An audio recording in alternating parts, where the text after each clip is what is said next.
Is that okay? Yeah. Is it okay if I have peace whether you ever want to spend time with me? Is that okay? Yeah. Okay, see, that's where happiness comes from. Yeah. It comes from letting go of the scripts and recognizing what's insignificant, and also saying there's no gain at all to me in trying to control the people around me, because that's going to keep me suffering. There's no gain at all to me in not seeing myself as the creator of my experience, so I'm going to let go of the idea that I'm a victim of everything. There's no gain at all to me in putting guilt trips on everybody I know if they don't do what I want them to do. See, you have to see that there's no gain at all to you in something for you to stop doing it, because the mind will not do what doesn't work, but it will keep on trying to do what you see as good or bad. So if you put a moral judgment on something, you'll keep in conflict. But if you tell the mind, it doesn't work for me to constantly criticize and condemn my partner, your mind will stop it a lot sooner than saying, I shouldn't do that because that's just not the right way to be. Good intentions are not enough. You should not ever trust your good intentions.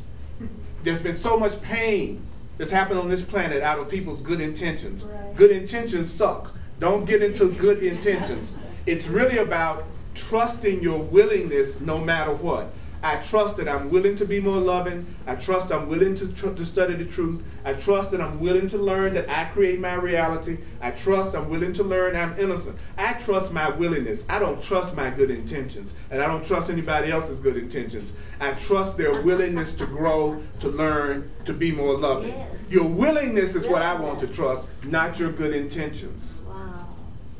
Wow. Wow. It makes so much sense, doesn't it? It does. Yeah. It's like all of us are capable of understanding things that make sense. It's just that we don't hear it that often. Right. So when we hear it, we go, wow. And don't beat yourself up because some of the qualities that you're hearing me say that a person would do who was full of fear and conflict, you find yourself doing it. Oh. That's okay. You learned it. You learned to do it this way. Yeah. Be gentle with yourself. You learned that it was through guilt that you manipulate others. You learned that it was through anger. You learned to sacrifice. You learned to see yourself as guilty and sinful. Here I was, an innocent person, dropped into the world. Whee! As soon as I go to church, they say, you know, the Son of God died because of you 2,000 years ago.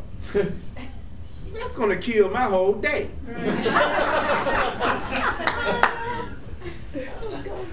You were born flawed. What? You were born in sin. You were born screwed up. You were born with something wrong with you. So then I get this core belief that I'm a sinner. I'm guilty. Something's wrong with me. I'm a being who creates through my thoughts, feelings, emotions, and beliefs. My core belief is that I'm somehow flawed and sinful and bad. What kind of reality would that person create? Oh, So would you like to let go of that? Would you like to be clear to that? Yeah. Okay, well then you would put yourself, well, you would say to yourself, what would it take for the recognition of my innocence to show up? What would it take for me to recognize my innocence beyond anything I could imagine? What would it take for me to let go of the thought system that blocks my joy? You would put it in a question, and you would start living everything in a question. Everything you want, put it in the form of a question. Don't put it in the form of an answer, because as soon as you put it in the form of an answer, then you won't be open to other ways of looking at it, because you've already decided how it should be. Yeah. So you have to live in the question and let spirit or the universe heal you. Yeah. So I have to say, how can I recognize there is no gain for me in being in this situation that is causing me pain? How can I recognize there is no gain for me in a way beyond anything I could possibly imagine? Because you always want to tap into a level of consciousness that is beyond what you think of. So you always want to give the divine mind or God the ability to overrule you. You want something that loves you to overrule you. Yeah. See, that way I don't have to be perfect, because the part of me that loves me will still give me the love I deserve, even if I don't think I deserve it. It's only at the level of human love that you only receive the love if you act right. That's the fake love. The fake love is based on bargains and conditions and agreements. As a matter of fact, the more fear you have in a relationship, the more rules you got for each other. A relationship rooted in fear, you know it, because they got about 900 agreements. You gonna love me? Okay, here's the agreement. It's all across the room. You can't do this, you can't do that, you better not do this, you better not do that, do this, blah, blah, blah, blah. So that's fear. Yeah. Love. I would never want to harm you because I would be harming myself. I want your freedom because I want my freedom. I want you to have peace because I want to have peace. I want you to be happy because I want to be happy too. So I'm going to free you to be who you are. Yeah. I love you. I trust you. I'm not afraid of you. Let's do that. I don't need any rules. Because I'm not going to try to hurt you. I would not intentionally try to harm you. So no one needs to make a law for me not to do that. Laws are for people who don't know how to love yet. As the training wheels that they need to kind of take them in the correct direction. If I'm not trying to control you, I don't need a lot of rules with you. And if I know that I am loved, I don't need you to prove to me that I'm lovable. So I'll give you a break. It's easy to be in a relationship with somebody that loves themselves. It's hard as hell to be in a relationship with somebody that don't. Yeah. Because they got all these things you're going to have to do to prove to them that you're worthy of the dysfunctional love that they don't even know how to give you yet. I'm going to make you work hard for this dysfunctional love I'm going to give you. You're going to have to work hard to get to me. Now, I don't know how to love you, but you're going to have to work hard to get to me.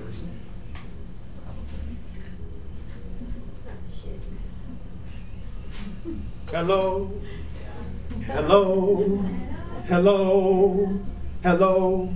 There's somebody out there that you are a step up. They're praying for you. You are a step up. They're on their knees today praying for somebody just like you. Because compared to who they have been with, you are a step up. They don't even think you exist. Somebody as good as you couldn't even exist based on what they've had. Could you let yourself think a thought like that? That the way you are would be the way that someone would go, I must be growing in love because I drew somebody into my life like you. And just the way you are is so helpful and pleasing to me, and helping me recognize the truth. Just the way you are. Could you be more the way you are? That's different from, if you just do this different, then I'd be happy with you, and then I could give you the love, and then it would be all right, and then. So I'm going to give you your first experience of somebody doing that for you. Everybody in here, I just want to see who you are, independent of my scripts and my preferences for who you should be. I have no script for any of you. You don't have to do anything for me, except the love offering.